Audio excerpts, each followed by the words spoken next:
min lisani yafqahu qawli. Tadi Bu, ini kita kitab tauhid terakhir sudah beberapa contoh tentang setia dan memusuhi karena Allah. Sudah ya? Poin itu sudah. Sekarang menyayangi dan memusuhi para ahli maksiat. Ini kita agak ajab-ajab sedikit ya, karena efek terakhir kemarin kebentur bola, sepertinya ada yang harus diperbaiki lagi. Lampunya rada ajab-ajab gitu. Sudah belum yang menyayangi dan memusuhi para ahli maksiat? Belum? Nah, mari kita belajar menyayangi dan memusuhi para ahli maksiat. Bagaimana caranya? Penjelasan sebelumnya adalah tentang pemberian wala kepada semua mukmin sejati dan permusuhan kepada kafir sejati. Adapun golongan ketiga, yaitu orang mukmin yang banyak melakukan dosa besar. Nah, ingat, tidak semua orang mukmin itu taat dan soleh. Ada orang mukmin yang hobinya berbuat dosa besar. Ada. Dan mungkin kita adalah salah satunya kalau sedang sendirian. Bagaimana kalau kita menghadapi pribadi seseorang yang seperti itu? Apakah wala sepenuhnya atau barok sepenuhnya? Loyal sepenuhnya atau berlepas diri sepenuhnya? Yaitu siapa? Yaitu orang mukmin yang banyak melakukan dosa besar. Pada dirinya terdapat iman dan kefasikan, atau iman dan kufur kecil yang tidak sampai pada tingkatan murtad. Bagaimana hukumnya dalam hal itu? Apakah kita harus wala ataukah kita harus barok? Apakah kita harus loyal ataukah kita harus berlepas diri? Jawabannya, pada orang tersebut terdapat hak mualah atau diberi wala, diberi loyalitas. Dan juga kepada mereka ada hak muadah, ada keharusan muadah, yaitu dimusuhi. Dia, pelaku maksiat atau dosa besar itu, disayangi karena imannya dan dimusuhi karena kemaksiatannya, dengan tetap memberikan nasihat untuknya, memerintahnya pada kebaikan, melarangnya dari kemungkaran, dan mengucilkannya jika pengucilan memang dapat membuatnya jerak dan malu.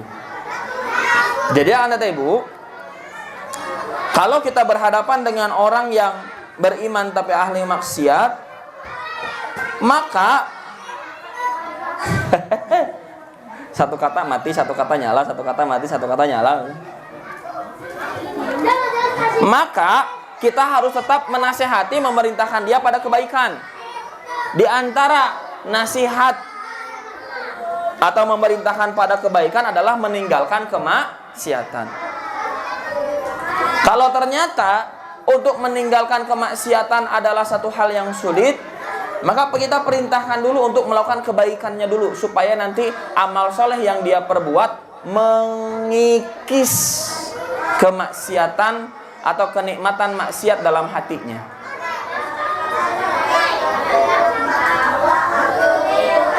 Contoh yang menjangkiti hati para remaja, ya, tertarik dengan lawan jenis, kemudian mendekati perzinahan.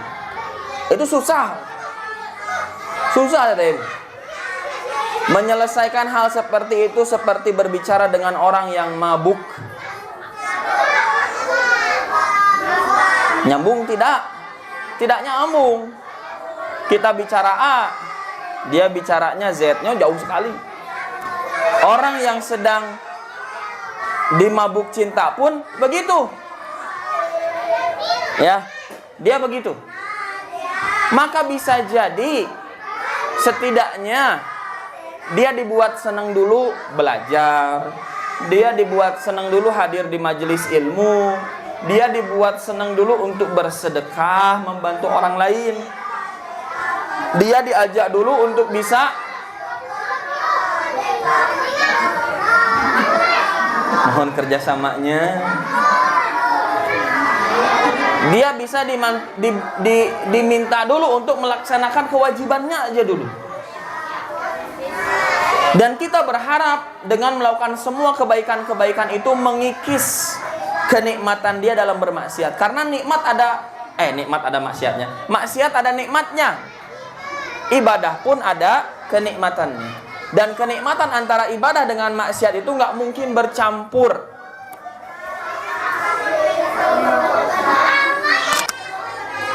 Ketaatan itu ada nikmatnya, kemaksiatan ada nikmatnya. Itu teh betul. Kenapa? Ada orang, bayangkan ya Bu, dia rela bayar tiket konser 11 juta, bersentuhan dengan orang lain di sekitarnya, malah mungkin meninggalkan waktu sholat yang tepat, cuman hanya sekedar buat kesangan loncat-loncat gitu. Kenapa ada orang nikmat melakukan hal itu? Kenapa ada orang melakukan hal itu? Ya karena ada nikmatnya, buat dia ada nikmatnya. Pun sama, buat teteh ibu, sok duduk 2 jam tiap hari dari Senin sampai Jumat. Kieu we tah. Yang dibaca abatas deui. Ada nikmatnya tidak? Tidak. Oh ada. Bisa salah dengar tidak cenah gitu. Oh ada. Kan ada nikmatnya. Kita mau jelasin ke yang maksiat ini bahwa di sini ada nikmat, sedangkan kita kadang menyampaikan ke maksiat gitu dah. Hese gitu dah. Dia nggak bisa ngerasain nikmatnya ibadah. Kita harus langsung, jadi menasihati itu straight to the point, langsung. Kalau dia ahli maksiat di situ, kasih tahu dia dilarang hal seperti itu. Nggak bisa. Seperti halnya ibu nuju nikmat nuang tumis kangkung, badai ngawap itu, Ustaz, ini ada yang manjangnya lagi, ditarik ke orang lain tuh. Gimana ibu perasaannya? Tenan naon? Enggak mungkin tenan naon. Naon orang teh minimal begitu.